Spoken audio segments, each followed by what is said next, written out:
Bienvenue dans cette nouvelle vidéo hebdo. Si tu ne me connais pas, je suis Fabien Vanier, investisseur, autodidacte et trader depuis Maurice. Mais exceptionnellement, aujourd'hui, pour cette vidéo hebdo, ça sera depuis le Vietnam, puisque si tu me suis, si tu es un régulier, de mon canal Telegram, je suis parti donc au Vietnam pour les vacances et aussi pour de la prospection immobilière, source d'enrichissement, un autre pilier, l'immobilier, une autre façon d'investir, une autre méthode d'enrichissement. Je partagerai mon aventure vietnamienne parce qu'on fait de la prospection. Ma femme et moi visitons des appartements, visitons des néo-cities, voir si on n'est pas en bulle spéculative et je ferai un épisode à part de cela. Mais passons maintenant à ce qui nous intéresse, car cette semaine a été une semaine assez importante sur l'aspect des cryptos, sur l'aspect de la finance traditionnelle, mais notamment sur l'aspect du crypto, parce que ça peut donner la tendance de fond, la tendance sous-jacente, celle que je craignais de voir déjà l'alt saison totalement effacée. Sommes-nous encore également en bull market? Je vais donner mon point de vue sur l'aspect Bitcoin, Ether. Nous ferons un état des lieux, j'ai envie de dire exhaustif, rapidement, depuis la capitale du Vietnam, depuis Hanoï. Le portefeuille est toujours positif, mais si tu me suis, tu sais qu'on a perdu quasiment 10 points dans l'effondrement des cryptos du vendredi 10 octobre.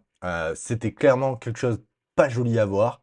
Ça a bouffé notre marge annuelle, mais ça fait partie de l'investissement. Il faut savoir anticiper et d'où l'intérêt de ne pas mettre tous les œufs dans le même panier. Et c'est pour ça que je fais un tiers en mode crypto et les 2 tiers en mode bon père de famille, investissement à long terme, ce qui nous a protégés pendant ces péripéties d'investissement.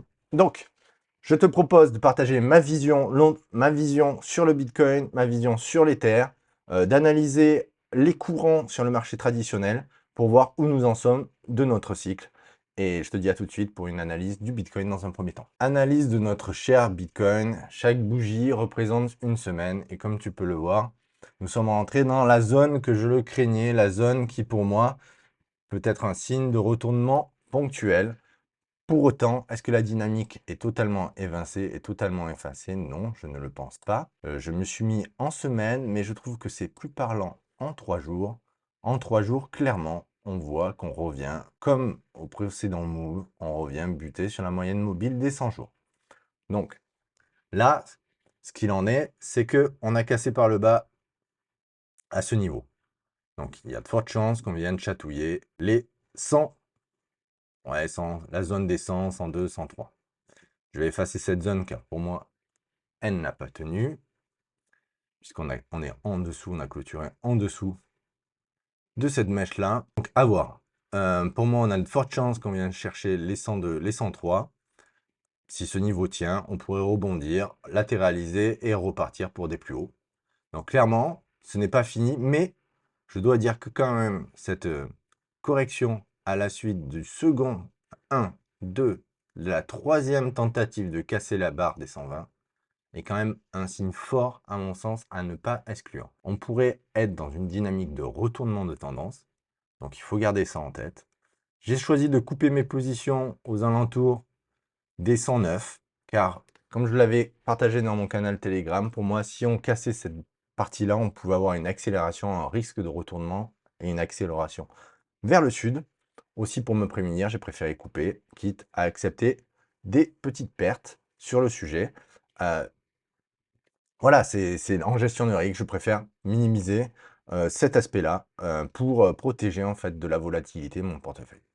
Alors clairement, il aurait été peut-être préférable de couper en amont une fois qu'on avait eu ce vendredi noir. Je m'étais fixé un rebond potentiel sur les 109, 110, chose qui n'a pas tenu. Donc maintenant, on est parti sur les 100 qui devront tenir. Sinon, ça pourrait aller chercher des niveaux bien plus bas et on pourrait vraiment aller chercher après, la porte est ouverte à d'autres scénarios, hein, je veux dire. Après, on peut aller chercher sur les 80.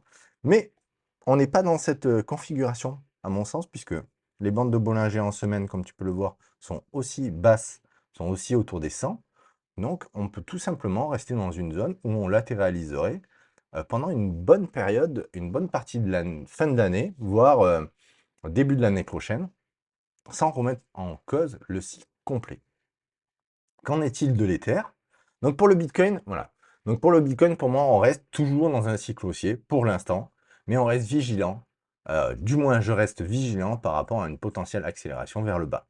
Qu'en est-il de l'Ether? L'Ether, lui, on a cassé, donc pour moi, la résistance qui était autour des 4000. Voilà, une résistance symbolique autour des 4000, c'est une zone 3009, 4000. Clairement, on vient chatouiller la moyenne mobile en semaine des bandes de Bollinger. On a rebondi dessus une première fois, on a rebondi dessus une deuxième fois. L'Ether est dans la même configuration. Toute reprise des 4000 pour moi pourrait accélérer un rebond pour la suite, on va dire, de l'aventure. Mais en soi, pour l'instant, c'est pas ce que je privilégie.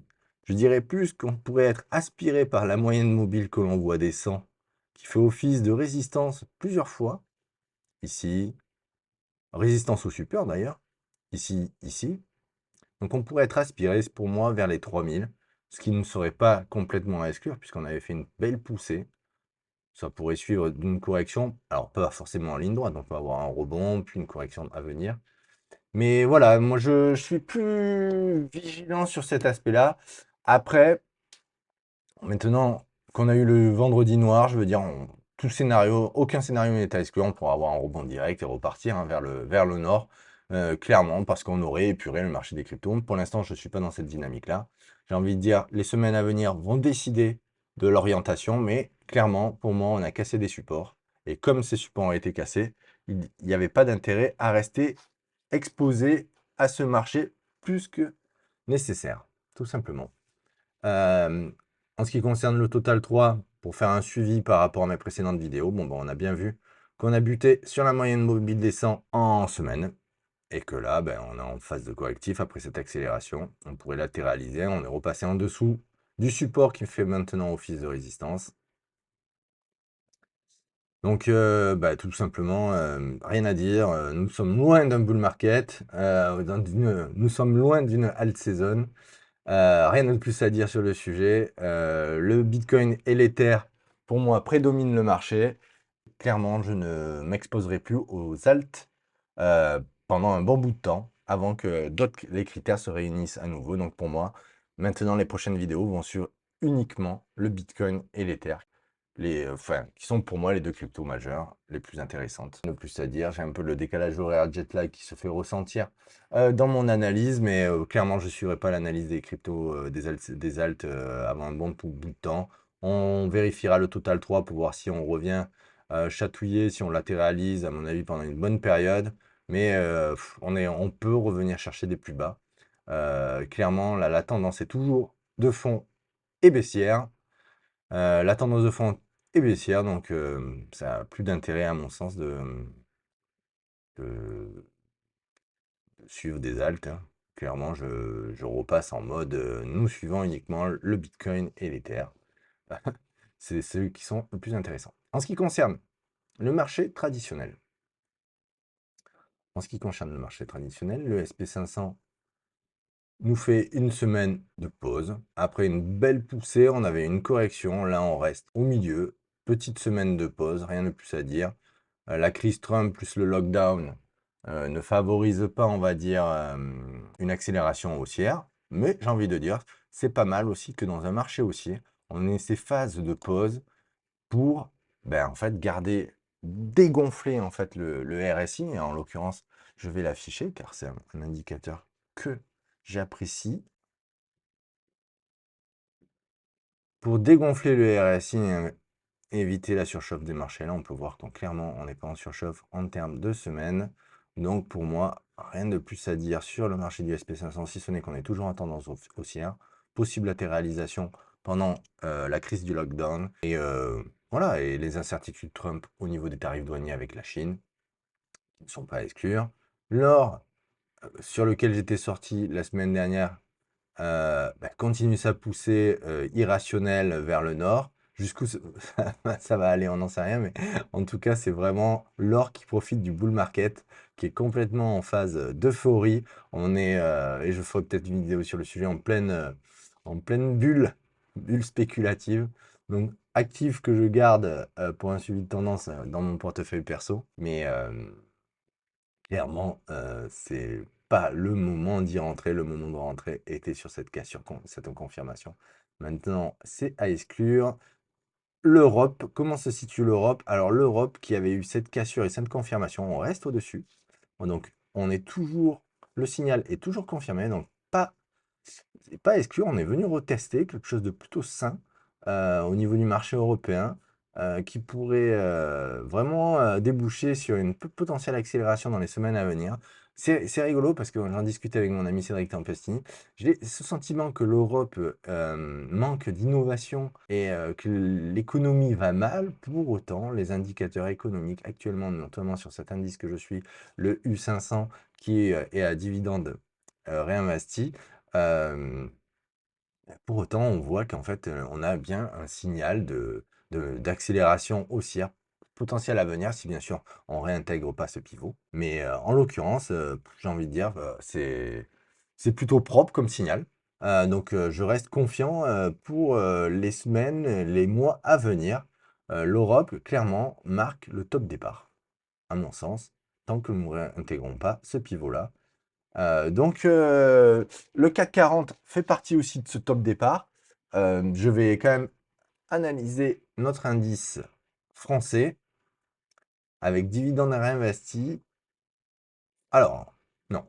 Notre indice français sans dividendes réinvestis se rapproche du haut du canal.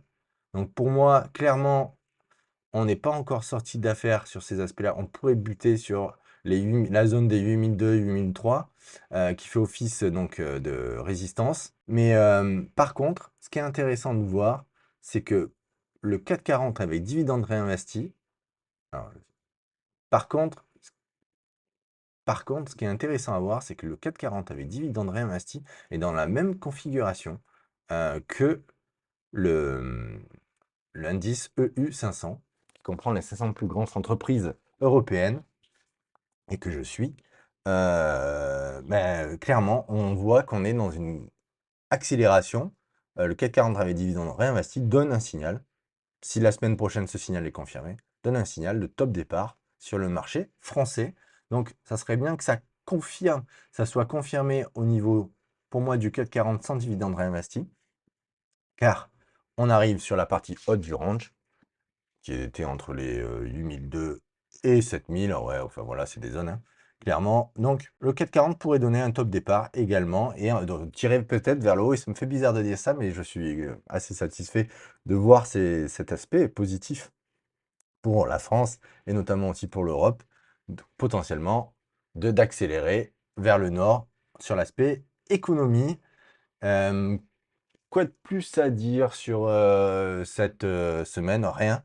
Rien de mon côté. Si c'est pas déjà fait, je t'encourage à me mettre un like, un commentaire, tout simplement à me partager toi où tu en es sur tes positions crypto. Et sinon, je te dis pour la suite des aventures la semaine prochaine. J'essaierai de tourner aussi dans le week-end une petite vidéo puisque je serai encore au Vietnam. Et notamment, je serai dans le centre du Vietnam, donc je ne sais pas si la connexion sera bonne pour réaliser ce qui se doit là-bas. Mais j'essaierai en tout cas, à minima, je partagerai dans mon canal Telegram et je t'encourage à t'y inscrire si ce n'est pas déjà fait. Je partagerai en toute transparence mes prises de position s'il y a, mais pour l'instant, je pense que la semaine sera calme au niveau des cryptos et en termes de gestion passive également, à part le 20 du mois où je fais ma DCA. D'ici là, je te souhaite un bon week-end, un bon dimanche et je te dis à très bientôt. Ciao.